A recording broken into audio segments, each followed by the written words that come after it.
Good morning. We are gathering this morning to do our first City Weed Board meeting, and we have no minutes in front of us as this being our first meeting.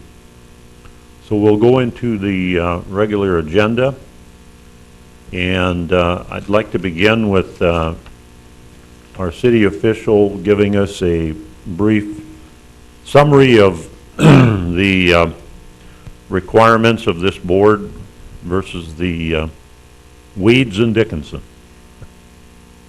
I think it was 2 years ago that the building department was tasked with dealing with noxious weeds on private property. The city of Dickinson building and sites control noxious weeds on city-owned property. Park District, the same. They're responsible for that. By taking this program and moving forward, we had to establish a board, and thank you again for your service. There's a mandated one meeting a year, unless other issues are brought to our attention. This serves as that requirement. Okay. I have Building Inspector Blaine Dukart and Code Enforcement Officer Tiffany Johnson, who are tasked right now with addressing the noxious weeds, tall grass, other property compliance issues throughout the city of Dickinson. And without further ado, I'm going to ask them to step up, or Mr. Dukart. Tiffany is brand new, so she's learning the process. Good morning, Mr. Dukart. Good morning, Chairman and committee board members. I recently received my certification for pesticide application right away, etc., so that I have basically the authority to send letters out, and we designed between Mr. Schwint, myself, and Tiffany letters that were appropriate to notify private owners of property in the city of Dickinson about noxious weeds that are listed on the state noxious weed list that we have to deal with. And our two prevalent weeds are actually at this time absinthe wormwood and, of course, leafy spurge, Canadian thistle. There's a few others, but Canadian thistle is probably the second. Wormwood has created quite a problem. So we're dealing with it, and I just wanted to put in these minutes where we're at currently, and this is just in the past few weeks. We've sent out 74 noxious weed letters. Properties with noxious weeds actual broke down as 151 within the city. And grass and weed letters, Tiffany has already sent out 233 grass and weed, which means they have exceeded their 10-inch length that's allowed.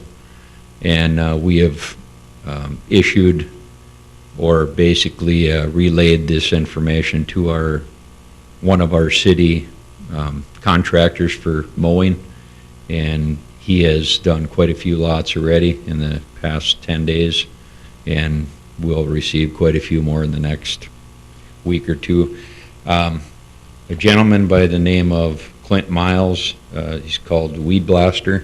He currently works with private individuals and works for the Parks and Rec. He's contracted under them to spray noxious weeds, and he's certified, and we will have all his documentation and stuff in order by tomorrow. He just contacted me this morning, but he's already been spraying several of these private properties. The word is out, and they received their letters, so they've contacted him, and along with another individual, Kurt Buckman from Belfield, and he is also out spraying. So we are already seeing activity, which is great.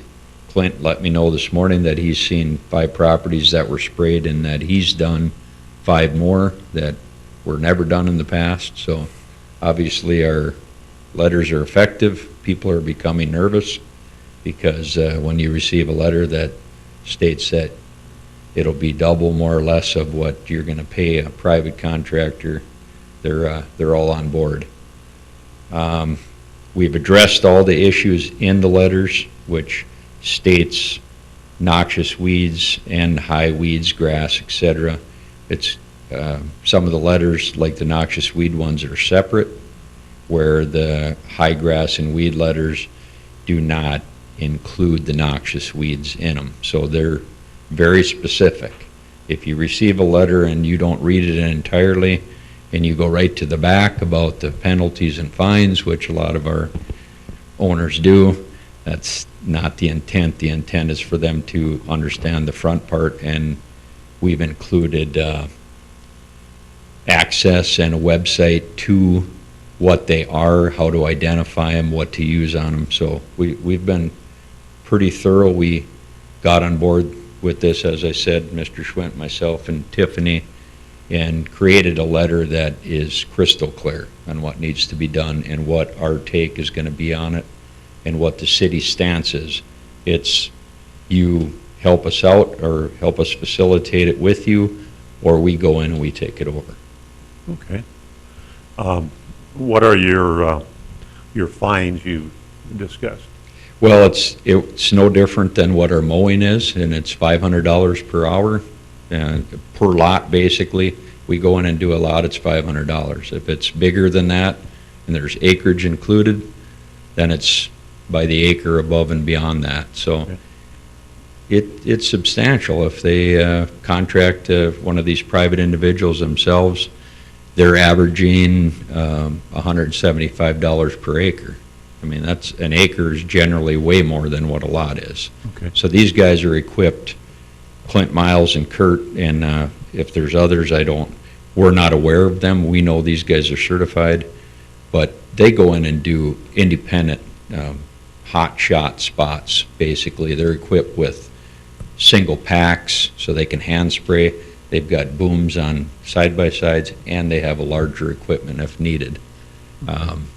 I think the side-by-side is kind of their most prevalent use because they can go in and spray a large lot, but Clint says he does a lot of, as is assumed, he works for the Parks and Rec, so I'm sure there's a lot of hand-done work, and he has mentioned that he does a lot of singles, individual spraying, so he can just get 10 square feet.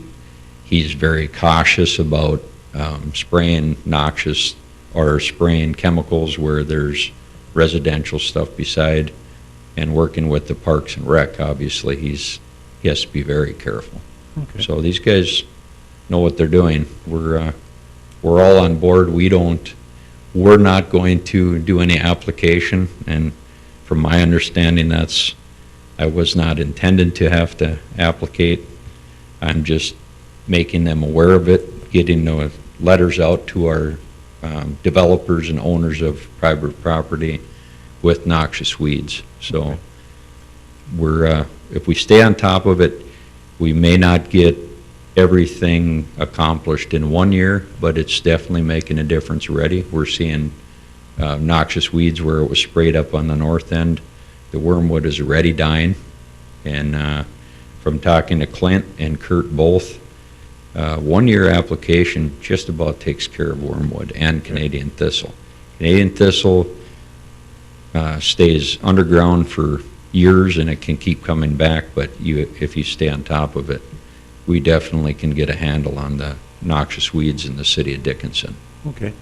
How, you had a length on the grass. What is that? It's 10 inches as always, and 10 once it gets to that point, the way our code is written, we have to wait until it's at that point, and then the letter goes out and they still get 7 days. So it's a pretty lenient scenario, and it's been that way for years. From what I understand, Mr. Schwint can vouch for that. But once it hits that point and they don't have it cut, we give it to our contractor and or our sprayer, and after that point, we manage it from there. Okay. They're not allowed to, or I shouldn't say that, we don't send a second letter, and it says right in there, this will be your only letter that you receive. And after that point, we take over management of that property. If they cut it in the interim, that's fine, but once it hits 10 inches again, it's automatically sent to our sprayer and our mower. Okay. Hopefully, we don't have the issue that we had previously where the landowner claims he didn't get a notice, and that then becomes a problem, so. Mr. Chairman? Yeah. The city's addressed that. We send a letter, and we also tag the property, actually put a tag with the structure there. So, and we have documentation, we take the photos of that, so it is Okay. documented. And also, the $500, it's per hour up to an acre. And it's a fee, it's not a fine. You can contest a fine, but it is actually a fee that if you do not pay it, it's assessed to the property. Okay, thank you, Leonard. I had another question is, who goes out and inspects these areas? Do you yourself and your crew that? Personally, Tiffany and I, Okay, daily, actually, Okay. quite often. good, all right. I'm also in appreciate code that. enforcement, so I try to juggle it, but right now, weeds and grass are the priority, and I do what I can on the side. Also, Mr. Chairman, to address your concern of them not getting their letter, every noxious weed letter goes out certified, Okay. no very matter what. The weed and grass letters, not so much in the past if we've had an issue with the same owner. Some of those may go out certified, but we're not required to. But the noxious weed letters, we are actually required to send them certified by the state according to their guidelines. All right, thank you. And I see you guys have been busy. There's a lot of letters that have gone out, so And a lot more to come. thank you for your due diligence. Any other questions? I got a couple. Sure. Is that just within the city limits, or do you go to the subdivisions in the county as well? No, we're not required to do county. The county, actually, El Heiser and his crew are mandated in the county. And ours is the city and ETZ? No. Nope, that's county also, correct? Yeah. Okay. Just the city of Dickinson. Who is responsible for right-of-ways? Is that if it's a highway right-of-way, for example, or, That'd be all county. but it's within the city limits? Within the city limits, it's still ours. Everything that's in the right of way in the But who's city. supposed to spray it? Do you guys spray right-of-ways, or does that go to the I mean, these are wider right-of-ways that I'm referring to, not necessarily someone in front of their sidewalk type of thing, but like, who's responsible for Mr. that? Soren, the city has agreements, like with Park and Rec, with buildings and sites. As far as who sprays what, I believe there's a schedule of who sprays. We're not aware of that, but that's definitely a conversation that we need to have with Todd Fisher as far as what gets sprayed. And who does it. I guess I'm trying to understand, when is it the property owner, when does that switch over? Or are they responsible to the center of the road? Well, even generally, on that's those how right-of-ways? we look at it. You're responsible to the center of the road. As far as if it's along our walking trail, whether or not the city takes that on, no different than removing snow. The city does do some, even though it goes by businesses, and other businesses take care of their own. So that's something that we can ask Mr. Fisher on and get a better grasp of who's doing what, so nothing gets missed. Okay. Because I'm assuming as part of this board, we're going to get the tall grass complaint saying they didn't get, is that what this board is going to be now as well? I believe you got, the appeals board got one. I don't know that was appropriate for that type of appeal. But is that what's going to come to this, I guess is what I'm asking? Well, as far as the weed board, I don't believe that would be the intent of you as a weed board releasing any fee that was applied to a property owner. I don't believe that'd be appropriate. So what type of things are going to come to this board? I guess, let me just Well, Is it just gonna be an update as to where we're at, or are we expecting? Well, we're mandated by the state to have the weed board. Again, we're new at this, so I apologize, but you're going to learn with us, I guess, what I can say. With 400 letters going out, we're going to be here. Well, that's why I'm asking, are those coming here or not? I mean, if people are. No, we're going to be the enforcement department of the Tiffany and I. We'll be working with all those independently. The weed board, I would say, should be strictly noxious weeds. That's But my why we concern had is to that you're establish. gonna get a landowner that says, I sprayed it, and then you went out and sprayed it too, and then we're gonna have this debate about, how do you know that they didn't spray it, or took care of it themselves and you sent somebody out? That's what I'm asking, is that gonna come here? Because I could see where someone would say, I went out and I sprayed 2,4-D on these weeds, and then you still sent your independent contractor out, and now you're finding them, and so it's double sprayed, or how do you control that? I guess that's. Mr. Chairman, Mr. Soren, I think that there's a likelihood that we will see some of that. My understanding when we set up the ordinance is, just like anything else, there's going to be a situation where a landowner may question city staff action that the city has taken, and I think in that regard, it will likely come back and will fall on you as the kind of the overseer of any decisions that have been made. Hopefully we don't have a whole lot of those, but I do think that there's likelihood that we would. But hopefully we're going to cross our fingers and hope for the best. Well, I think it'll be minimal, but out of 400 letters or whatever you send out, there's gonna be one or two. It'll be Just very by the minimal. nature of people. Yeah, and we do double check things. We speak with the owners of the property, and our sprayers that Clint and Kurt both are very familiar. That's what they do for a living, and they're able to tell. So if within a few days, we're not going to just go out and spray it immediately. They're going to go out and review it. They're going to look at it in person and do an inspection, and then they're going to contact me or Tiff with any concerns, because like I had said, Clint already mentioned that he saw 5 properties that he's never seen sprayed before, and he knew immediately that they were sprayed.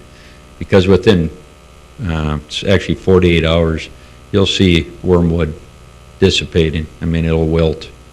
So I think it's going to be very minimal. And with that said, we had 800 letters out last year, and We get them all. You guys don't see any of those. I mean, that's for us to deal with. again, that's a pretty good track record as far as, Do you help residents identify? I mean, you send them a letter, do you Yeah. point out on their property what the problem is? Absolutely. Because I can imagine there's We have some that wouldn't photographs. know. Yeah, there's photographs, and basically they're right on there. We'll highlight it, and if they have any questions, our numbers are all on there. So we actually want them to contact us. and That's we the will purpose. meet citizens on their property. Because there's a number of them, I'm sure, would take care of it, just don't even know it's an issue, you know, I mean. We've already had a few that called and said that they contacted these individuals and they're having it sprayed, so they're all on board with it. They don't want it to get further into the neighbor's property or their own, so Right. it's been pretty positive so far.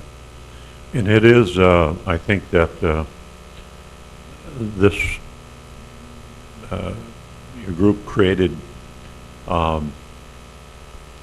the weeds are getting out of control. Wormwood and it's all over. And I think if you can nip it in the bud in the next couple of years, we can clean things up. But there is a lot of it out there, especially these two that we've talked about. So, any other questions from the board? Or Leonard, do you have any other words of wisdom or? We're just moving forward with it. It's, like I said, it is a learning experience, but we're definitely moving forward with it. Okay. Okay. Any other business to be brought forth? Madam Attorney, do you have any, I've said all I Anything? need to say today, gentlemen. I'm good. okay. All right. That being the case, I would ask for someone to make a motion to adjourn this session. Motion to adjourn. Trevor? Second? John, second. Those in favor signify by saying aye. Aye. Motion carried to adjourn. Any other